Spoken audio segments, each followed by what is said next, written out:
Mademoiselle and ça c'est deuxième Chanel. And aujourd'hui, we're going to be talking about the differences between an Hougan and a Bokor. Now, you guys always ask me about this in my comment section. However, I decided I would make a dedicated video to this. So, this is a very, very interesting topic because a lot of people have a general consensus that an Hougan and a Bokor is the same thing, or that an Hougan does light magic while a Bokor does black magic. And to an extent, this is true, but not necessarily. So understand, a Hougan and a Bokor can do both light and dark magic. But the key difference that I'm gonna go into a little bit later is that an Hougan is called to do Haitian Voodoo through lineage. They are called upon by God and the loi. It is not something that anyone can just do. They are trained usually from an early age to be an Hougan, and they are initiated properly to be an Hougan. A Bokor is usually someone who is just really educated, really interested. Maybe they have a couple of Hougan or, you know, other type of Bokors in their family and just become a Bokor because it's just something that they're really interested in being. They don't have the higher calling. They do not have the lineage to be an Hougan, but they really want to practice and have the authority to do spells and have the power to be a higher priest or a priestess. So they become a Bokor. Now understand, this is a Haitian channel, so I talk about Haitian Voodoo. So these types of definitions and things can apply to other folk magic and other voodoo. So if you are knowledgeable, please comment down below. I may be wrong, I may get some things a little off, but this is based on my personal opinion, other definitions that people have told me growing up. I do not practice, but I have a lot of people in my family who practice. I have friends who practice. So this is based on things and information that people have told me, and also on research. If you guys do other types of folk magic and other types of voodoo and stuff like that, please comment down below because I'd love to hear about your practices as well, because I'm just so interested in that. Comment some video suggestions as well, because I'm always searching for new things to research on. So let's get started. Now, like I said, and I always say on this channel, a lot of times when it comes to Haitian Voodoo, a lot of people are not really well versed in what Haitian Voodoo is. When it comes to society, a lot of people have genuinely demonized it, and they don't understand that it is a pure religion. It is a religion of light. It is a practice.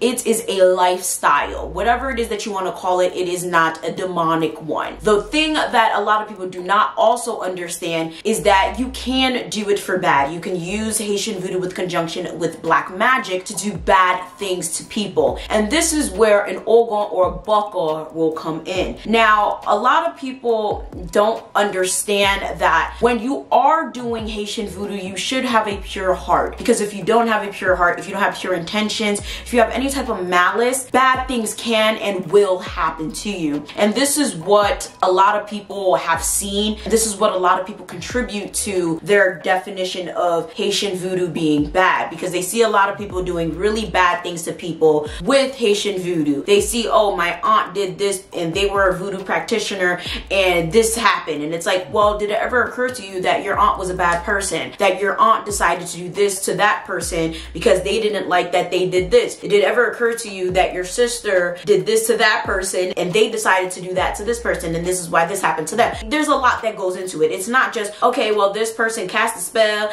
and now they lost their leg. No, a lot of times people need to understand that there's a lot that goes into it. There's a lot of karmic energy. There's lots of spells that go into it. So you can't just go around thinking, oh, okay, well, I don't understand it. It looks demonic. There's lots of possession. There's lots of this, that, and the third. It's not of God. It's not of this. No. Haitian Voodoo practitioners do believe in God. Haitian Voodoo practitioners do believe in loi. They do believe in this, that, and the third. And a lot of them do have secondary religions and also do practice Haitian Voodoo. And this does not necessarily mean that it is evil. It does not necessarily mean that it is demonic. It does not necessarily mean that they are doing bad things to people. But if you do want to do something bad to people, you can. Now, the thing is with an Hougan is a lot of Hougans will not do whatever it is that you want them to do, because a lot of them have the civic duty to make sure that they're not just out here willy-nilly doing whatever it is that the people want, because people ain't shit, okay? At the end of the day, their job is to be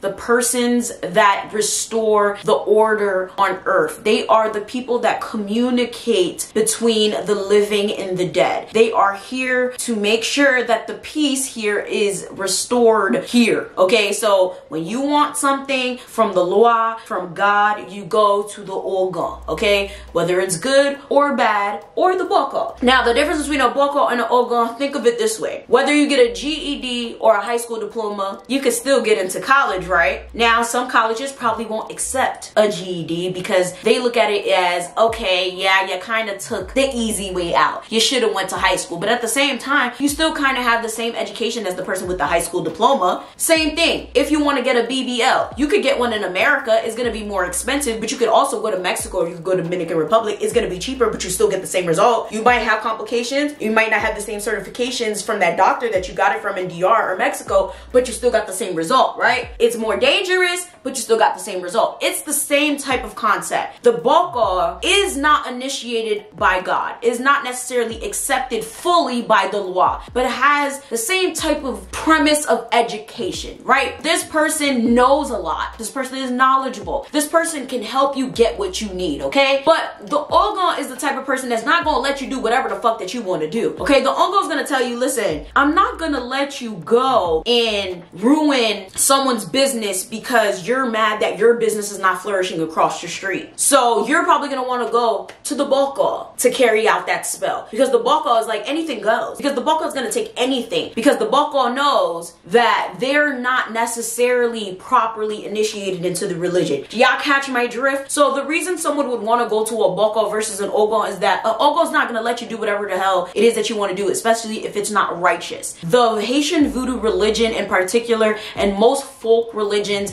and Voodoo religions as a whole, are very, very karmic. They deal with morale. You cannot do whatever it is that you want to do without consequences, okay? Even if you are going to do things and you don't expect a consequence, something's going to happen somewhere, because karma has no bounds, okay? It has no bounds. I need to do a video on karma. It's coming eventually, but karma has no bounds. It's going to hit somewhere. If it don't hit you, it's going to hit your kids. It's going to hit somewhere. So most Hougans are not going to do whatever it is that you want to do. So if you do want to do something to someone and an Hougan sees that you have no base, no grounds to do it, you just want to ruin someone's business because you're not getting business and they open their business across your street, you just want to go after someone because they don't love you and you want to go do a love spell on someone for absolutely no reason, a Bokor is the person that you would go to, because it's like you have no basis, you have no grounds, but you still want it to be done. So the Bokor is going to grant it, okay? The Bokor is going to be like, okay, well, give me $1,000. The Hougan is going to be like, I ain't doing that shit, because no, you have no reason to do this. That is absolutely wrong. And the crazy part about it is a Hougan might probably look at you and be like, and if you do it, bad things gonna happen to you. And crazy enough, you don't want a Hougan wishing bad things on you. Even if they don't do it for you,